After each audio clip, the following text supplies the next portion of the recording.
Hi, I'm Dr. Vstrom, and today's video is another upgrade for my Vstrom 800. Fuel tank guards, they come from Hepco and Becker, which I'm not sponsored. The reason that I have selected those is a combination and a matter of price, weight, quality, finish and aesthetics. So they do look good, they match and they fit the motorcycle well, they do protect, and from past experience the materials that the company uses are of good quality, and so they will do their job. If you intend to install those, or actually any kind of or any other brand fuel tank guards, you first need to buy and install Suzuki's OEM accessory bar, and this is true for the SE and RE models. For these 800 models, the accessory bar does not come as standard. It only comes as standard for the 800 DE models. There's a video up here, so go and have a look if you want to install this accessory bar. Otherwise, if you have the Vstrom 800 DE, it comes as standard. So no surprises here. As I mentioned, the quality and the finish is quite good. So regarding the weight, these two are together 3.5 kilograms, more or less. So this is the weight we will be adding to the Vstrom 800 plus the bolts, which I'm going to weigh now. So the fuel tank guards were 3.5 kilograms approximately, and as you can see, the bolts and the other hardware to install them is plus 100 grams, give or take. So in total, let's say 3.6 kilograms. The attachment points for the fuel tank guards. This is the accessory bar. This is the bottom mounting point. One is here. The other one is here in the middle next to the radiator. The other one is over here behind the headlights. It's here. This is the same, similarly like the other side. The bottom one. This is the middle one, again behind the headlight. There's another one over here, but the difference is that there is a clip connection over here. We're going to push it, see? And now we will have access and it's not in the way. So the logical thing to do and to start is in the middle. Because this is the more secure mounting point, and it has the largest bolt. So I will start with that. I will keep it loose, and then it will hold the tank guard, and it will allow me to play around and move it so that I can mount the other 2 points, the one on the top and the one on the bottom.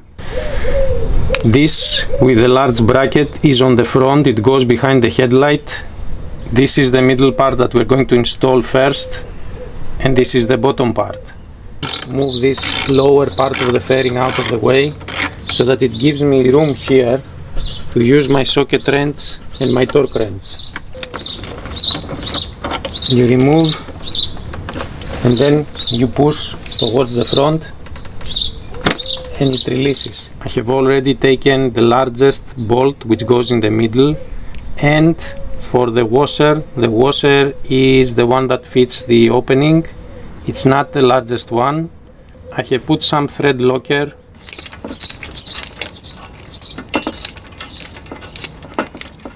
Now it is secured, and the second step will be to very loosely and temporarily attach the bottom part.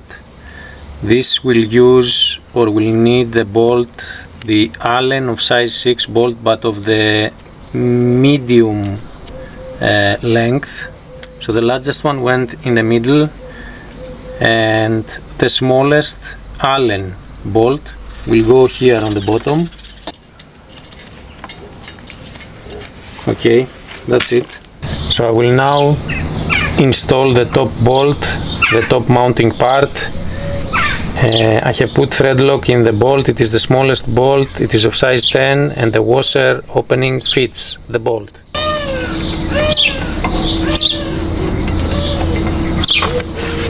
So let me show you so far. Like I said, the bottom part, which is loose, as you can see, the middle part, again loose, and the top part. You see? We will not tie it yet because we need to connect the other tank guard part from the right side. So we will let it loose, we will connect, and then we will tighten all the bolts. So let's repeat the process from the other side. An Allen key of size 4. It will give us some more space so that we can install the middle mounting point bolt, and it comes out. First secure it with a middle mounting point, which is behind the radiator. The letters are from the right side, the right hand side of the motorcycle. This is the largest bracket, it goes to the top mounting point, and this is the middle one and the bottom one. We're going to install this one. We very loosely attach the middle mounting point, and now the next step is to attach the bottom one.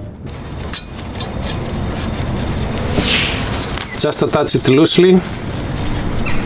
In the front, as you can see, where the two tank guards join, there is a plastic connector, and we are going to install it, and that's why the two guards are not fully tight, but they are loose. And now I will install the first part.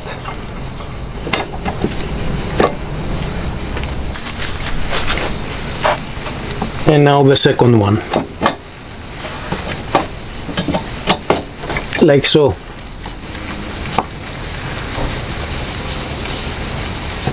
And I will now install the top part, which should be into position.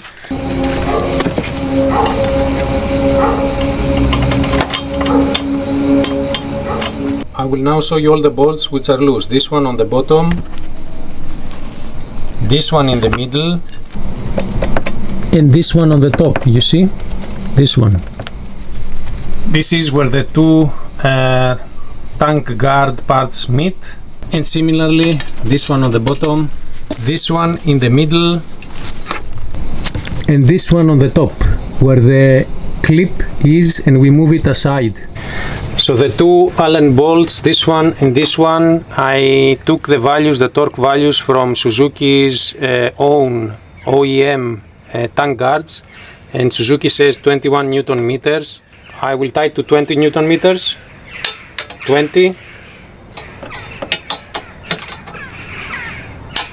and 20, and the same from the other side, 20,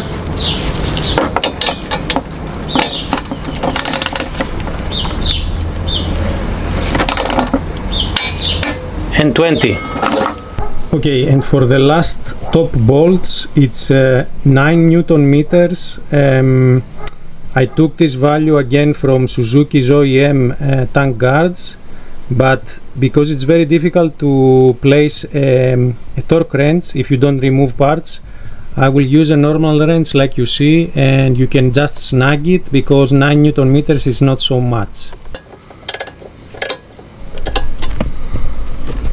Don't forget that we need to put the plastic fairing back and then pull it to the back, like so, you see?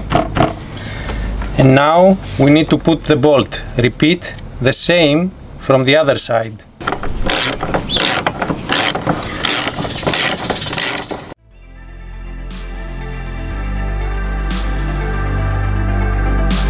Thanks for watching, and as always, ride safe.